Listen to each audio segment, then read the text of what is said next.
He's on the lead lap. Well, take a look at Coleman Presley again. I mean, he's working the bottom of that track. This is a for real deal rod here, guys. He's got a real hot rod tonight. And Mike Bliss and James Buescher, 40-1. That's 4 position. Jason Keller in the 35, 4 position, and that with him as well. Now, remember on the pit stop, Kevin Harvick lost 2 spots. Remember earlier, the radio transmission about the 12 and the chop. The race is fairly clean so far. It's like Allgaier giving him plenty of room. I think that's a key right there so far. I mean, as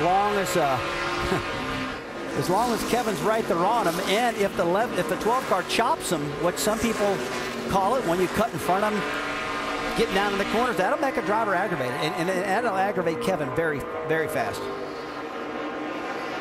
See Kevin's car when it goes off into 1 and 2 particularly, right? Show a little smoke behind it. Yeah, I've noticed that too, and I'm not sure where that's coming from. If you do see that, I don't know if it's bottoming out a little bit or got a little tire rub when he gets all the way down on it. But I have seen that smoke. Boiling the brakes or something. He's diving off into there so hard. I don't know. Could be brake pad. Just something to notice. There it was again, just a little bit. Now McMurray and Logano there for 7th spot on the right, while Harvick continues to try and find a way around Allgaier, and now he's got Carl Edwards moving back in to join the party. Not missing anything up front. Keselowski's moved away from Kyle Busch by 2 seconds at this point. So Logano through for 7th spot. What's Brad waving out there? Yeah, we saw him waving out the window there. Don't know what that was. I think he just passed a lap car there and told him a thank you. Thanks, buddy, for giving me a little break right there. All right, so Keselowski, having led 153 of the 211 laps we've run, in command, but he's still got a critical 39 laps to go at Richmond. The NASCAR Nationwide Series from Richmond. Be sure to go to NASCAR.com for all your latest NASCAR information. We are 32 laps away from the checkered flag in this one, and it has been a Brad Keselowski kind of night. He's led 160 of the 218 laps we've run so far. This just the beginning of a busy weekend of motorsports on the ESPN networks. Tomorrow morning, the Sprint Cup Series preview edition of NASCAR Now from here in Richmond, as well as up at World Headquarters, 10 a.m. Eastern, ESPN2. Tomorrow afternoon over on ABC, the Eyes on IndyCar Series from the Kansas Speedway, 1:30 Eastern Time. NHRA Midwest Nationals AAA Insurance qualifying tomorrow 9 Eastern ESPN2. The finals on Sunday at 7 Eastern ESPN2. And then it's on to Darlington for this Nationwide Series. That's next Friday night, 7 Eastern ESPN2. The old track too tough to tame.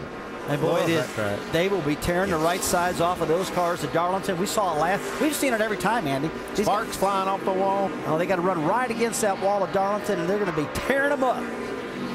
You know, Rusty and Andy, we've talked about a lot of the guys that are on the lead lap and have been in contention for a lot of these top finishing positions. Somebody that's had a solid night, kind of quietly, but really needs it, is Kelly Byers.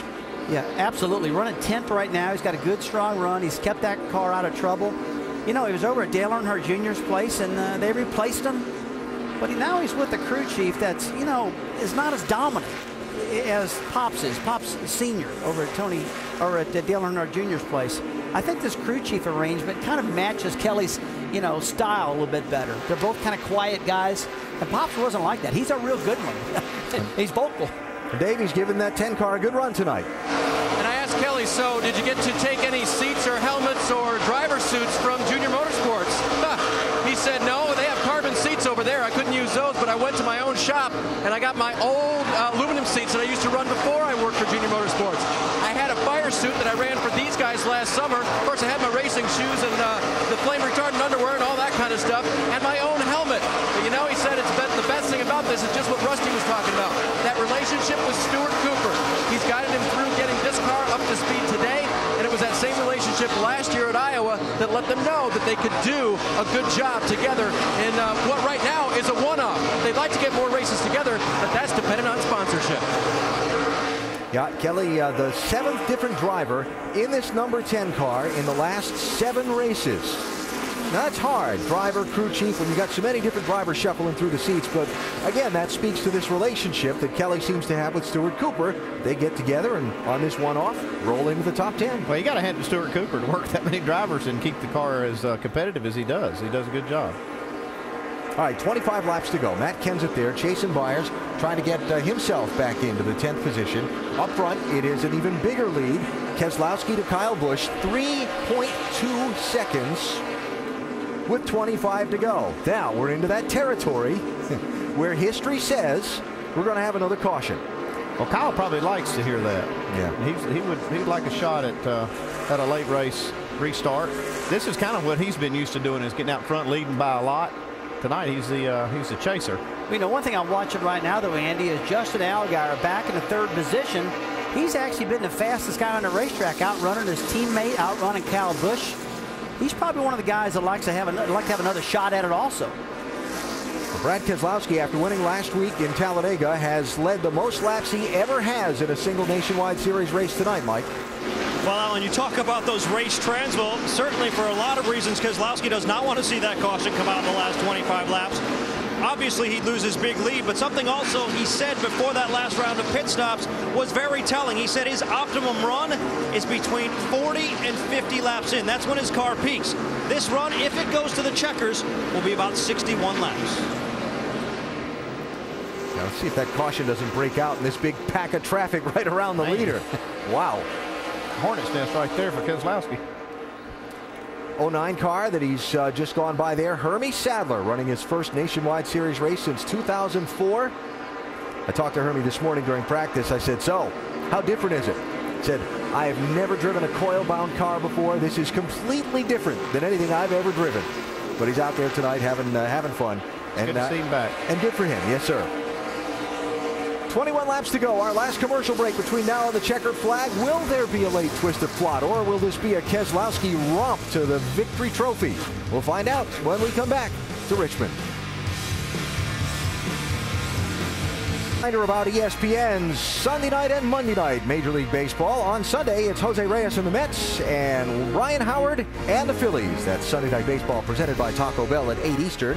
Then Torrey Hunter and the Angels take on Kevin Youkilis and the Boston Red Sox on Monday Night Baseball presented by Sears Lawn and Garden. That's at 7 Eastern. Major League Baseball on ESPN and ESPN3.com Sunday and Monday. Riding on board with Jamie McMurray in the Hellman's car, 8th position. Remember, this car took the green flag back in 27th spot. Been solid all night long. I mean, this guy knows how to drive these cars. Him and Pops, I talked about earlier. Tony Eury Sr. been working on his car throughout the night, getting handled better and better. And McMurray, he runs good at this racetrack. This isn't a surprise to me. Well, no matter what happens in these final 12 laps, Brad Keselowski has gotten off to a roaring start in his pursuit of the NASCAR Nationwide Series Championship. Check this out now. 7 top 5s and 7 top 10s to start this season, an average finish of 4th. That is strong.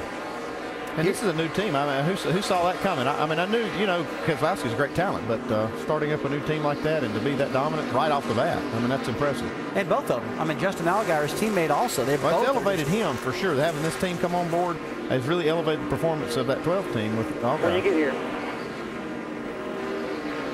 There's Kyle Busch running second, 2.4 seconds behind Keselowski, hoping for a caution. We'd still see some pit stops if we saw a caution here with 10 to go, huh? Yeah, it'd be hard to make that decision right now. With 10 to go. We've got 16 cars now still on the lead lap. Yeah, we'd see some pit stops. Oh, you'll see some. I mean, it's going to be a tough decision for him, though. Interesting week for Brad Keselowski, of course, the win at Talladega in the rain-delayed race on Sunday as we check speeds at the line. Then the technical inspection problems that cost them 50 driver and owner points and the fines to crew chief Paul Wolf. And they come here to Richmond, and boy, they have put a hurting on the field so far. Got McMurray now, fastest car that lap. Yep. So Kyle a little bit faster than Keselowski at the moment, but again, he's over 2 seconds behind, and there's just 9 laps to go. Yeah, right now Keselowski's thinking only a caution can, take this thing away from me or potentially take it away. Just wants to weave his way through traffic, not cause one himself. Oh, yeah, he's got such a big lead right now. Just needs to take it nice and easy. And he is. He's being real ginger with that throttle out there, not getting all over it. Driving a car straight up off the corner, and it's coming down to 6 or 7 laps to go. And